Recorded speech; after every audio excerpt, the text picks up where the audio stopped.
On a essayé d'agir un peu dans tous les domaines et en tout cas quand on agit dans le développement durable, ce que nous on a essayé de faire, c'est de prendre en compte les 3 piliers du développement durable, c'est-à-dire l'économie, l'environnement et le social.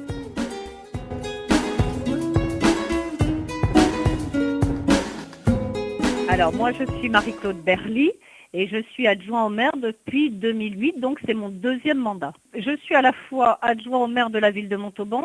Montauban est la 2e ville de l'ex-Midi-Pyrénées, le 2e bassin de vie, le 2e bassin d'emploi, mais qui fait partie d'une communauté d'agglos qui s'appelle Grand Montauban Communauté d'agglos, qui regroupe 8 communes qui sont autour de Montauban et qui sont des petites communes par rapport à Montauban, puisque la plus grande a 4000 habitants et la plus petite dans les 400 ou 500 habitants.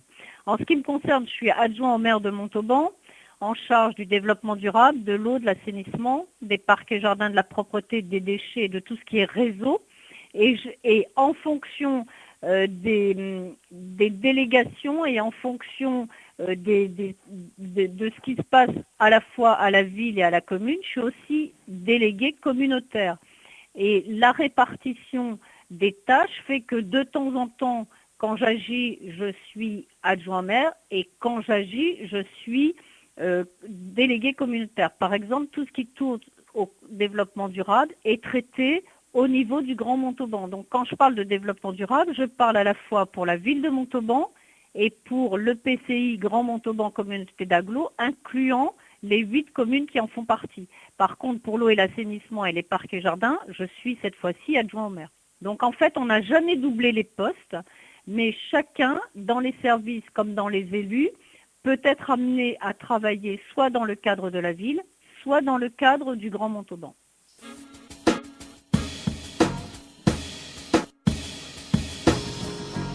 Alors, quels sont les grands enjeux?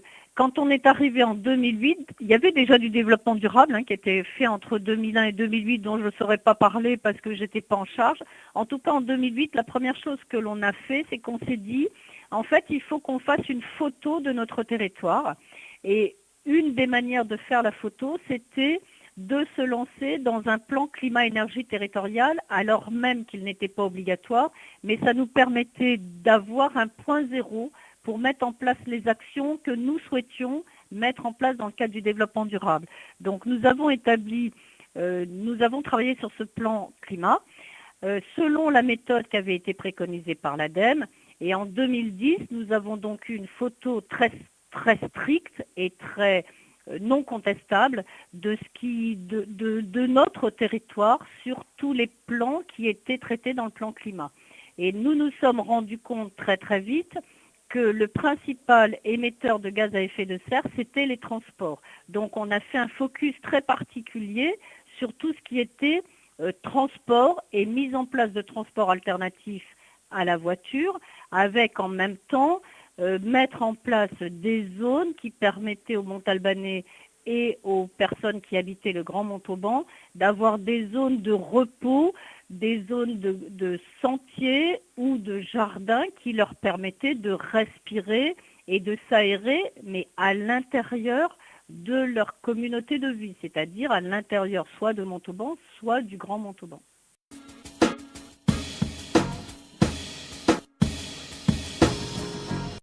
On a essayé d'agir un peu dans tous les domaines et en tout cas quand on agit dans le développement durable, ce que nous on a essayé de faire, c'est de prendre en compte les 3 piliers du développement durable, c'est-à-dire l'économie, l'environnement et le social.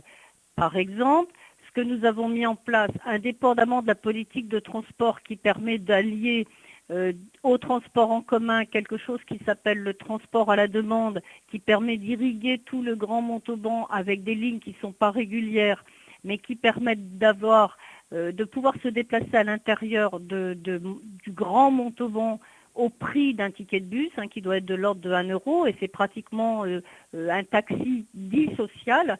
Et il a beaucoup de retentissement auprès notamment des personnes âgées. Donc ça, c'est une action emblématique des transports. Dans le même temps, on a développé tout ce qui est cheminement piéton-cycle et on a mis en place un transport, enfin des vélos à la demande. C'est-à-dire que l'on a aussi des vélos en libre service à la fois des vélos à assistance électrique, des vélos normaux. Et dernièrement, on a acheté un vélo cargo qui permet à une famille de transporter 3 enfants en toute sécurité. Ça, c'est un des axes que l'on a fait. Après, on a voulu montrer que la biodiversité, elle existait aussi en ville. Et on a profité des journées du patrimoine qui, il y a 2 ans, étaient des journées, 3 ans même maintenant, c'était en 2014, qui étaient à la fois des journées patrimoine culturel et patrimoine naturel, pour mettre en place dans notre ville de Montauban des ruches et de produire nous-mêmes notre miel pour montrer qu'on avait une ville dans laquelle, même s'il y avait des voitures, il faisait bon respirer et que grâce à tout ce que l'on avait au niveau des jardins, au niveau des plantes, au niveau des arbres que l'on plante systématiquement, eh bien on pouvait très bien avoir du miel.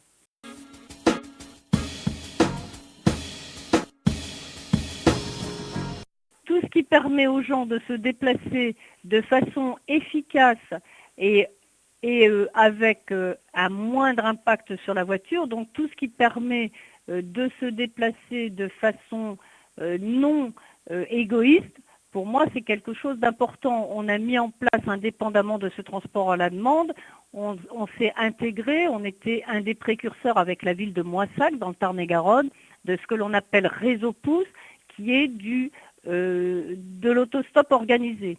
On a monté une plateforme de covoiturage qui n'a pas du tout vocation à concurrencer Blablacar, mais Blablacar ne sait pas faire les petits trajets interdépartemental ou interrégional. Par exemple, dans notre département de Tarn-et-Garonne, on a des tout petits villages qui s'appellent par exemple Brunical-Quélus.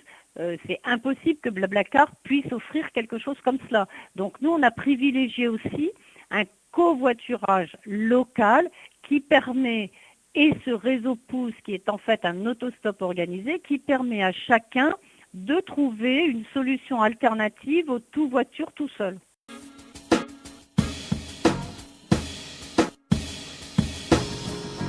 Je crois que maintenant toutes les communes ont maintenant peu ou prou engagé des actions de développement durable. Vous savez, on voit depuis moi que je suis à Montauban, je suis pas à Montauban, ça fait que 15 ans que je suis à Montauban, mais on voit bien que les éléments climatiques qui s'y passent ne sont pas ceux que l'on avait il y a seulement 10 ou 15 ans. Donc on a tous maintenant, je crois, compris, les élus, que nous étions engagés vers quelque chose qui permettrait aux générations futures de bien vivre ou de mieux vivre et qu'il ne fallait pas forcément abîmer notre environnement. Donc je crois que tout le monde en est convaincu, indépendamment de tout ce dont je vous parle sur les transports, tout le monde ou presque s'est engagé dans la gestion des déchets, les recycleries. Donc nous, on a mis peut-être un coup d'accélérateur plus vite et plus important à ces thématiques, mais je crois bien que toutes les collectivités se sont engagées dans une certaine démarche. Maintenant, je suis à la disposition, et parce que ça nous arrive souvent, si vous voulez, de discuter entre collectivités, et de prendre, parce qu'il ne s'agit pas d'inventer toujours quelque chose qui existe ailleurs. Donc on a un certain nombre de relations avec toutes les collectivités environnantes, voire pas forcément environnantes, parce que l'autre jour je suis allée du côté de Cherbourg, et donc nous on est à la disposition bien sûr de toutes les collectivités pour les aider, ou pour leur dire, pas les aider, pour leur dire comment on a fait ou comment on a traité tel souci ou tel problème.